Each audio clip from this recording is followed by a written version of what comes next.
Okay, this is section 7.3, Solving Systems of Equations, part 2. We left off here on the last video. We're going to talk about solving systems by the elimination method. It's also called the linear combination method. In your textbook, it's also called the addition method. It has many different names, but it's all the same method. What this method does is looks for the point where the two lines cross, just like by graphing or by substitution. But notice I don't have either equation solved for a variable.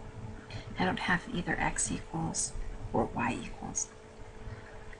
Notice both equations are in standard form.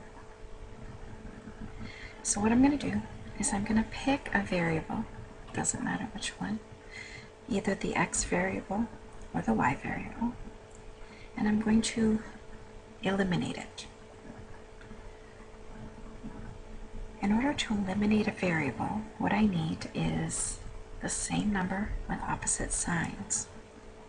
In other words, if this is a 9x, this would need to be a negative 9x.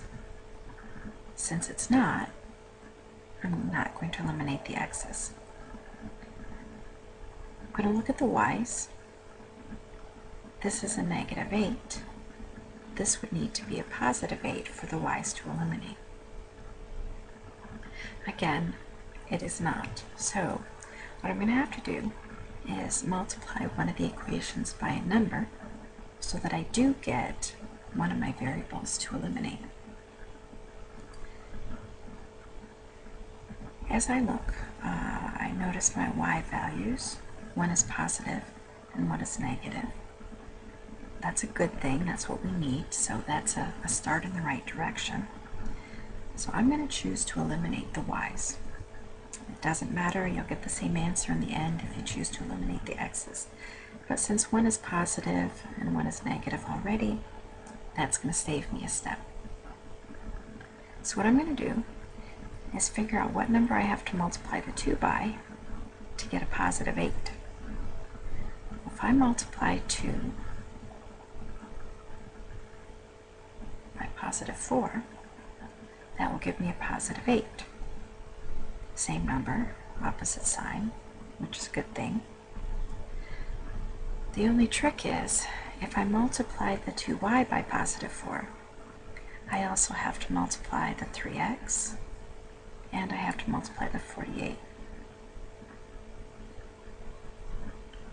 So I'm going to multiply everything in the top equation by 4. So that's going to change my equation. So instead of 3x, I now have 12x. Instead of 2y, I now have positive 8y. And 48 times 4 is not something I know off the top of my head, so I'll multiply that real quick. 8 times 4 is 32. 4 times 4 is 16, plus 3 is 192.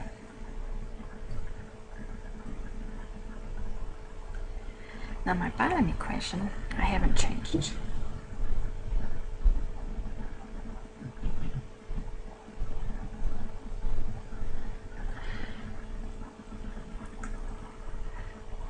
The reason why this used to be called the addition method is because at this point we add the two equations together. I add my x's to my x's, so 12x plus 9x will give me 21x. I take my 8y and my negative 8y and add those together, and that will give me 0y. And I add my 192 plus a negative 24, and again, not something I can do in my head.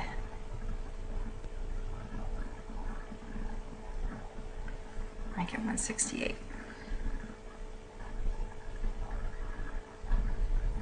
Divide by 21. And you get x equals 8. Once I find my x value, I need to find my y value.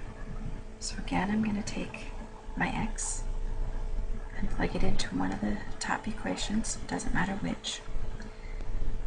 I will probably plug it into the top equation, it has smaller numbers and no negatives. So I have 3 times 8 plus 2y equals 48. 3 times 8 is 24.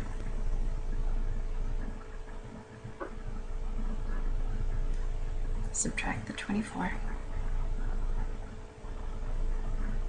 You get 2y equals 24. Divide by 2.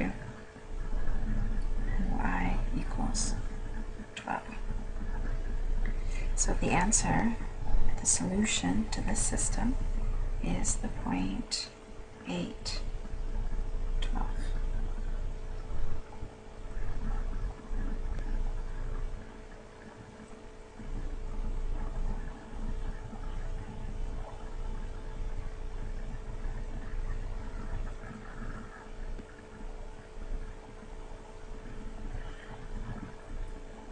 The number of solutions to a system of 2 linear equations and 2 variables is given by one of the following.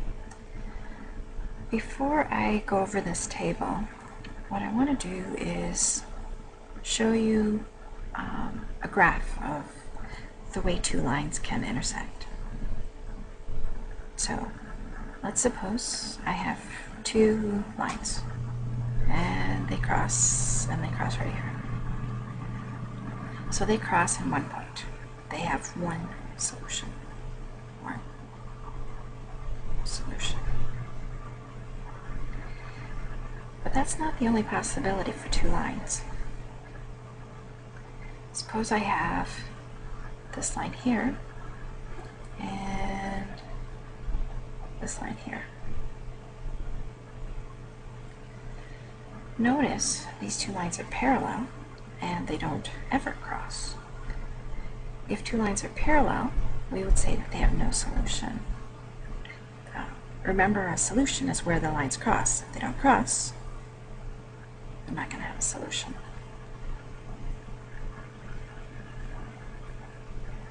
The third possibility, I've got this line here, and I have this line, which goes directly over top of the first one. Again, what we're looking for is where 2 lines cross.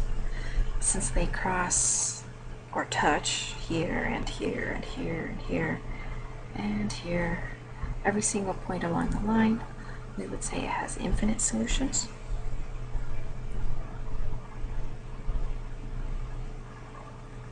Infinitely many solutions.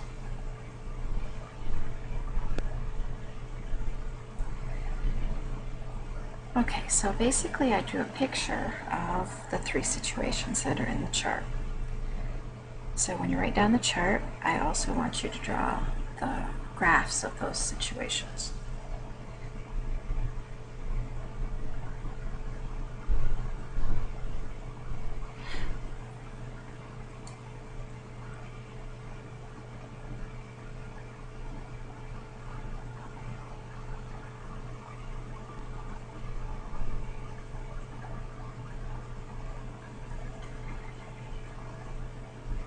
Here I have a system, which isn't showing up yet. Hold on. There it is. 4x plus 6y equals 12, 6x plus 9y equals 12. And I want to solve it. Since both equations are in standard form, I am going to use the linear combination method, or the elimination method, or the addition method, depending on what you want to call it. Now notice this is a 4 and this is a 6. I can't multiply 4 by anything to get a negative 6. I have a 6 and a 9. And again, I can't multiply 6 by anything to get a negative 9. So what I'm going to have to do is multiply both equations. So randomly, I'm going to choose to eliminate the x's. What that means is I need to figure out a number that 4 and 6 both go into. Well, the smallest number that 4 and 6 both go into is 12. So I have to make the 4 into a 12. I have to turn that into a 12. And I have to take the 6 and I have to turn that into a negative 12. Remember, they have to be opposite signs. To turn the 4 into a 12, I'm going to multiply by 3. So the top equation, I'm going to multiply by 3. The bottom equation, I need to turn that into a negative 12. So I'm going to multiply the bottom equation by negative 2.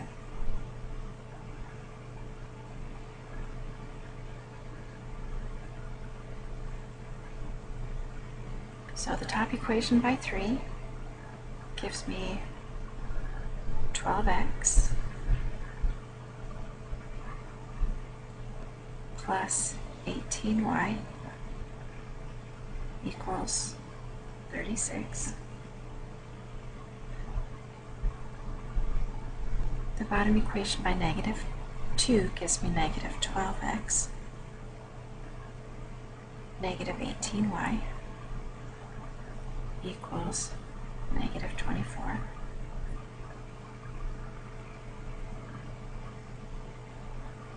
going to add those two equations together. If I have 12x plus a negative 12x, that's going to give me 0 x's. If I have an 18y plus a negative 18y, that's going to give me 0 y's. Since everything was eliminated on the left side of the equal sign, I do have to put a 0. 36 plus a negative 24 gives me 12. Now you'll notice that the x's and the y's were both eliminated. And I was left with 0 equals 12, which is clearly not true. 0 is not equal to 12.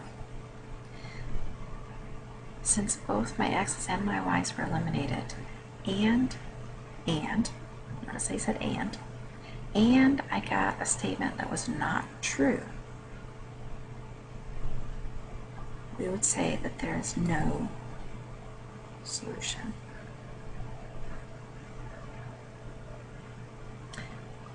This would be a circumstance where if you were to graph these two equations, you would see that they're parallel.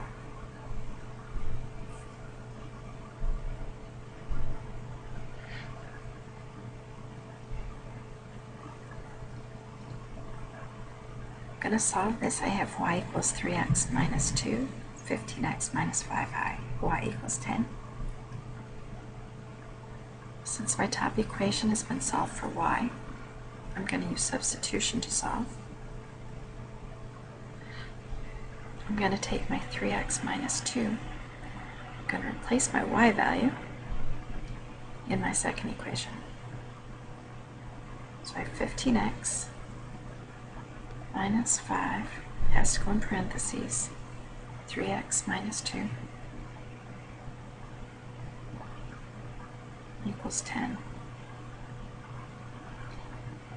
I'm going to distribute the negative 5, so 15x minus 15x plus 10 equals 10. Combine like terms, my 15x and negative 15x become 0. I have 10 equals 10. Again, I had a situation where the x's and the y's were eliminated, but in this case I got something that was true, 10 equals 10. Since my x's and my y's were both eliminated and I got a true statement, I would say there's infinitely many solutions.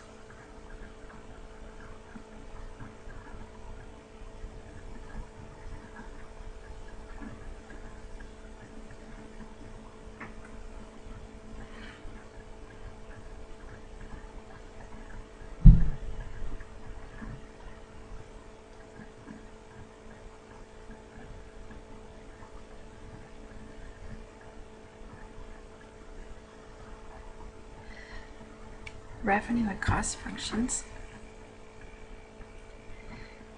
company produces and sells X units of a product. The revenue function, using R, is equal to the price times the number of units that are sold. In other words, if I sell 10 bicycles and I charge $50 each, to figure out how much revenue I make, I would multiply the $50 times the 10 units, and I would have $500 in revenue. Revenue is the money coming in. The cost function is the fixed cost plus the cost per unit times the number of units you sell. Fixed cost would be something like rent or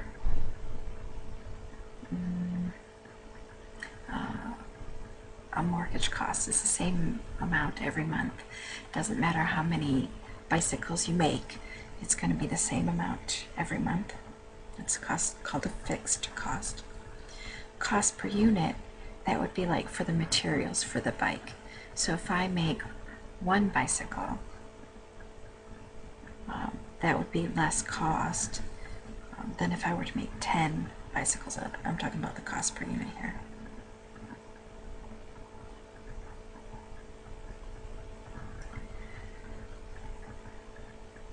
Revenue, money coming in.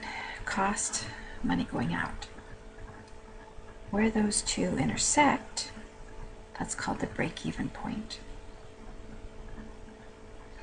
Break-even point, you're not making money, you're not losing any money.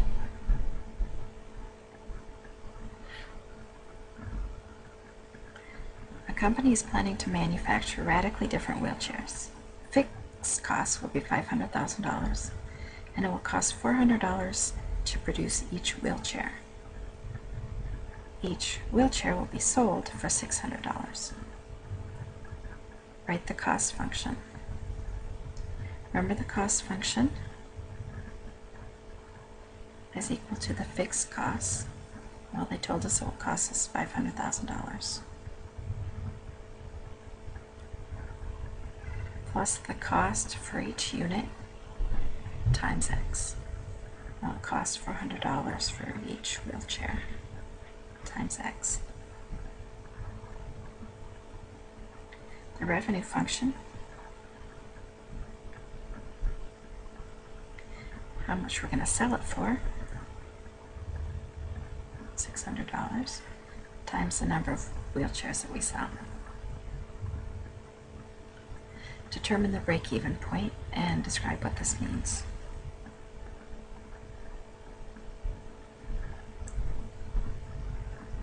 So what we're going to do is we're going to take these two and we are going to solve them. It's a system of equations. We're going to solve it.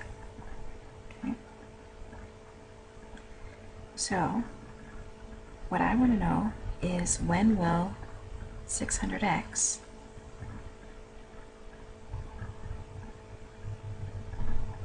equal 500,000 plus 400x? When will the revenue equal the cost? I'm going to solve that, subtract 400x. I'm left with 200x equals 500,000.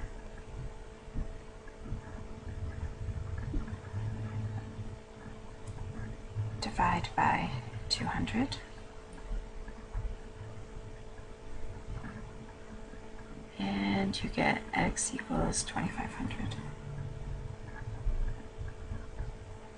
Describe what that means. So if I make and sell 2,500 wheelchairs, then I won't be making any money, won't be losing any money. No profit, no loss.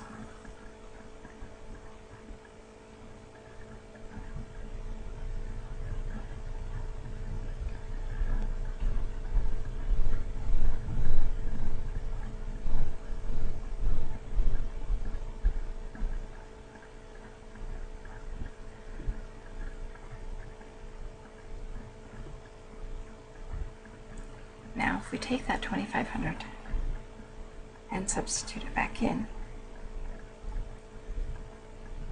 we'll notice that we have a revenue of $1,500,000. It would also be cost of $1,500,000. So if we make and sell 2,500 wheelchairs,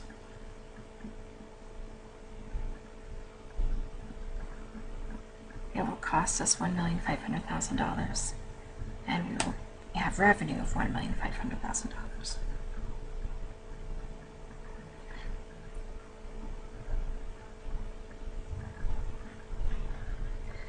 Profit function is if we subtract those two functions that we just found. If we take the revenue and subtract the cost, that will give us profit.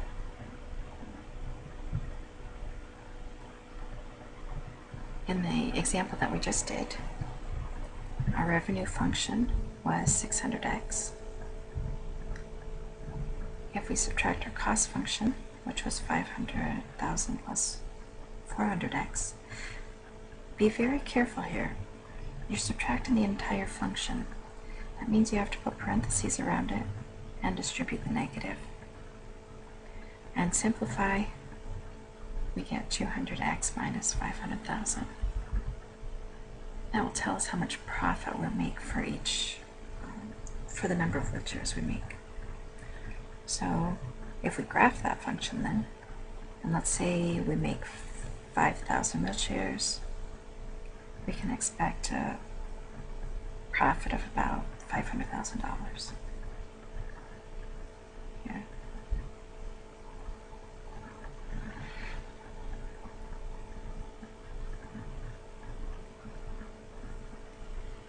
Homework is 4 through 44 every 4. I also want you to do 51 through 56 all.